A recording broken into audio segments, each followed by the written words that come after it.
A year ago today that the first patients in Sussex began being treated on so-called virtual wards, and since then thousands have benefited from the pioneering NHS scheme. It sees eligible patients cared for in their own homes rather than in hospital, with daily visits from nurses and vital signs monitored remotely using specialist technology. Well, health leaders say it'll mean more people being able to spend Christmas at home with their families. Kit Bradshaw has the story.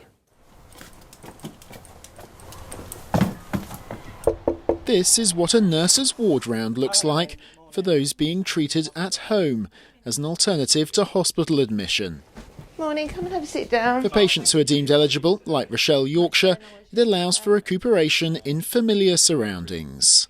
I got an infection, pneumonia on top of the exacerbation of asthma, so I became quite wheezy, unable to breathe, which subsequently I ended up being admitted into hospital. Your oxygen levels are 90. But after 24 hours in A&E at Worthing Hospital, Rochelle was moved on to the virtual ward, where a whole host of digital gadgets monitor her vital signs in between home visits. We can look at her blood oxygen levels, respiratory rate, blood pressure, and even how active she is within her own home. The scheme's been up and running in Sussex for a year, with more specialisms such as the respiratory teams here in Worthing and in Chichester added in recent months. The feedback that we're getting from the patients is very, very encouraging.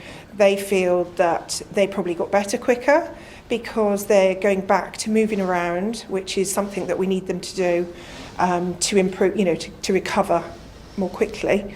Since this time last year, more than 6,000 patients have been treated on virtual wards across Sussex, with around half of those individuals avoiding a hospital admission entirely, freeing up much-needed beds on specialist units like this one. Welcome to the MDT today. Care is led remotely by a hospital consultant, with nurses on home visits dialing into conference calls to discuss patients' progress.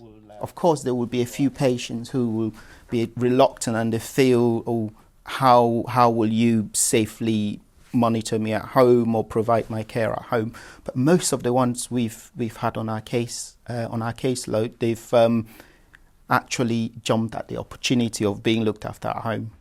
Across Sussex, there's now capacity for 171 people to be treated this way at any one time. It stops you from picking up more viruses from the hospital.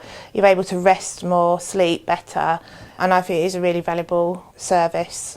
Health leaders say it'll help reduce pressure for space in hospitals this winter, as well as allowing patients like Rochelle to spend Christmas at home with her family.